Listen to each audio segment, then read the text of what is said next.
Aujourd'hui, nous vivons dans ce qu'il est convenu d'appeler l'ordre libéral. Comme nous sommes le 4 août 2015, anniversaire de la nuit du 4 août, de l'abolition des privilèges, de la destruction de l'ordre ancien, il faut examiner cette idée d'ordre libéral. Bien, en réalité, c'est un oxymore.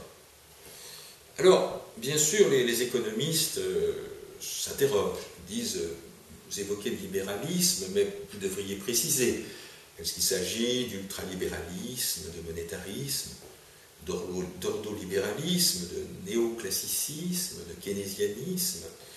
Bon, tout cela est un débat d'experts. Ce qu'il faut retenir, c'est qu'en réalité, cette idée d'ordre libéral révèle une mystification. Derrière cette idée du laisser-faire, qui est consubstantielle du libéralisme, il y a un ordre brutal qui intervient en coulisses. C'est d'abord une économie de la jungle. Aux États-Unis, la classe moyenne, qu'on peut statistiquement examiner à travers le revenu médian, eh bien la classe moyenne entre 2000 et 2010 n'a pas vu du tout sa situation s'améliorer. Le revenu médian est resté à son niveau de 18 000 $ par an. Par contre, les plus riches, les 1% les plus favorisés, voyaient leur situation s'améliorer de manière décisive, alors que les plus pauvres sombraient dans la misère. C'est un nombre de plus en plus grand de citoyens américains qui doivent faire appel aux tickets d'alimentation ou aux épiceries solidaires. En France, la situation n'est guère meilleure. Il y a 10 millions de chômeurs, de nombreux jeunes, une précarité qui ne cesse de s'étendre. Et puis, qu'est-ce qui se passe?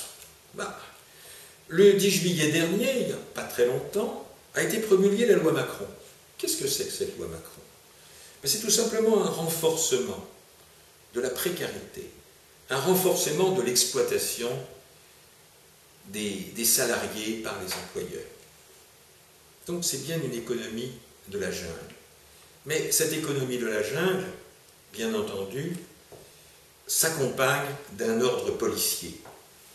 Aux États-Unis, le 26 octobre 2001, a été promulgué le Patriot Act. Il faisait suite aux attentats du 11 septembre. Et en France, tout récemment, le 24 juillet dernier, était promulguée la loi sur le renseignement, qui faisait suite aux attentats de Charlie Hebdo, quelques mois auparavant. Et puis 3 jours après, le 27 juillet dernier, donc tout récemment, un nouveau système d'exploitation de Microsoft sortait, Windows 10. On n'avait pas vu Windows 9. Et, innovation extraordinaire, Windows 10 est gratuite. Microsoft ne nous avait pas habitués à faire cadeau de ses logiciels. On se dit, tiens, c'est nouveau. Et quand on y regarde de plus près, eh bien on découvre que Windows 10, en fait, recèle un certain nombre de dispositifs qui mettent gravement en question la vie privée des citoyens. Donc on voit que derrière une lutte contre le terrorisme, on voit que se met en place un espionnage de masse qui est clairement destiné à prévenir des soulèvements populaires. Au plan international, cet ordre policier se prolonge par un ordre militaire. Watson, en 1933, énonçait cette phrase célèbre « La paix mondiale par le commerce mondial ».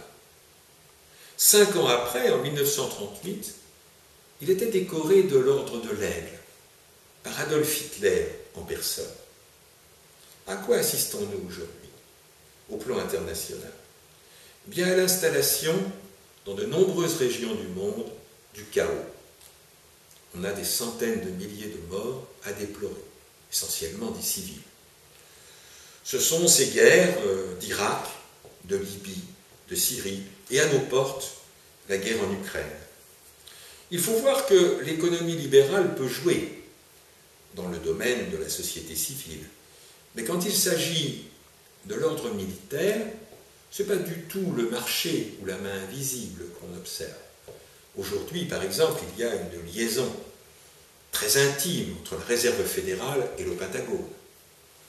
Le budget d'armement aux États-Unis est absolument faramineux. Donc, en fait, le problème doit être ailleurs. Il faut remonter à 1972, aux travaux du Club de Rome. En 1972 a été promulgué par cette organisation un rapport intitulé « Halte à la croissance ». Il montrait que la planète était largement ravagée et qu'il conviendrait que le capitalisme s'interroge sur sa marche. Eh bien, le capitalisme n'en a rien fait. Il a continué sur sa lancée. Aujourd'hui, le saccage de la planète est de plus en plus évident et les limites de la croissance annoncées par le Club de Rome apparaissent. Simplement, cette fin du capitalisme, cette fin de cette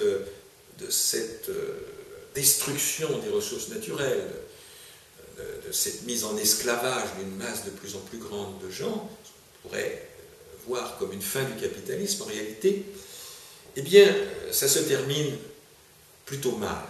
Les oligarques ont l'intention de faire s'effondrer la classe moyenne et de mettre en place, au niveau mondial, un système de barbarie et d'esclavage.